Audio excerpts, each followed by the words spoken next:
Today, we're going to tear into Alaa Aswany's incredible novel, Chicago. And look, this is so much more than just a story about a city. It's a deep, deep dive into identity, culture shock, and what the American dream really looks like through the eyes of Egyptian immigrants. Right from the jump, the novel hits you with this amazing little fact. The city of Chicago, its name comes from the Algonquian word for strong smell. It's because of all the wild onions that used to grow there. And honestly, that's the perfect metaphor for the whole book. It's all about peeling back the layers to get to the hidden, sometimes really pungent truths underneath. And that's really the heart of it, right? The novel uses Chicago as this giant crucible, a place where everything just smashes together. Egyptian culture and American culture, religion and secularism, the super rich and the desperately poor. The city isn't just a backdrop here, it is one of the main characters.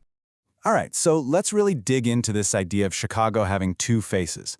The novel paints a picture of a city that's built on a paradox. It's a place of amazing progress, sure, but also one with these deep, violent divisions baked right into its DNA. You know, what's so powerful is how the novel frames the city's history. It points out this just brutal irony. You had these deeply religious colonists waging, and the book literally calls them, horrific genocidal wars all day, and then going home at night to maintain the purity of their bedtime prayers. This clash between piety and violence is there from the very beginning, and as you can see, it just echoes all the way through to the civil rights era. And this right here shows you the result today. It's a city of two completely different worlds. On the north side, you've got the white elite living in some of the richest neighborhoods in the entire country. But then you go to the south side, and the novel describes poverty that's hard to even imagine. You know, with crime and failing schools, it's a division you just can't ignore. Okay, so now let's switch gears and see this city through the eyes of the main characters. They're all newcomers from Egypt, and for them, well, it's a total culture shock. This comes from the journal of a student named Nagi. Think about that. His very first moment in America isn't a welcome, it's suspicion. That hate-filled look he describes, man, that just sets the tone for the alienation so many of the characters are about to feel. The dream of a new world smacks right into a pretty harsh reality. And then you have Shema. You gotta love this description of her arrival. It's just so perfect. She is brilliant, she's at the top of her field, but she is completely unprepared for the cultural ocean she's just been tossed into. She's fully dressed in all her traditions and beliefs, and she's just been thrown into the deep end. And if that wasn't confusing enough, the characters are suddenly faced with all these new social rules that make no sense to them. This right here is a cynical American professor's 5-step formula for a relationship. I mean, just look at how transactional it is. It's like a business plan, not a way to connect with someone. For the Egyptian characters, this approach to something as personal as love is just baffling.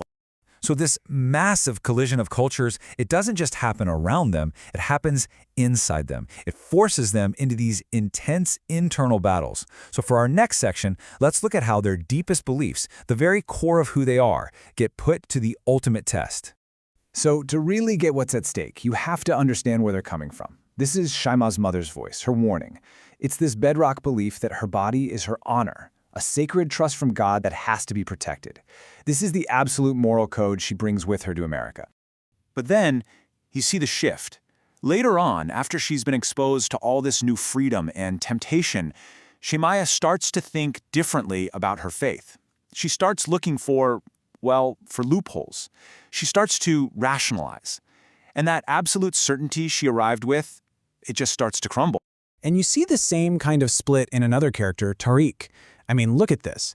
On one hand, he is so devout, he even sleeps on his right side to be like the prophet.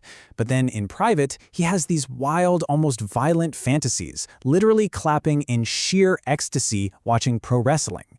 It's like he's two completely different people living in the same body. So as you see these characters' personal identities starting to crack, the novel zooms out and starts asking bigger questions. It starts questioning the whole grand story of America itself, the American dream.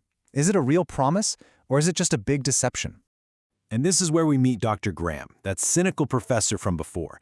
He's basically the voice of American counterculture in the book. He feels like his generation saw the dark side of the dream up close, and he's convinced it's all just a lie. His perspective becomes this really important lens for everything that happens.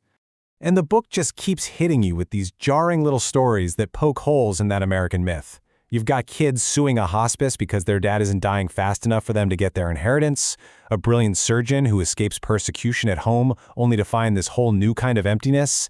It's just one story after another, each one another crack in the facade. And maybe the most direct example is when one character, Carol, gets offered $1,000, an hour, for a commercial. The catch? It's for a bra. And the job means turning her own body into just another product to be bought and sold in this new transactional world. Which brings us right back to where we started, doesn't it? This central theme of contradiction. The novel never gives you easy answers. Instead, it just holds up these two opposing ideas and basically says, look at this. The characters hear it all the time. America is a free country. It's the ultimate promise, right? But then that freedom is immediately cut down by the reality of being watched, where even a private phone call is being logged by some company.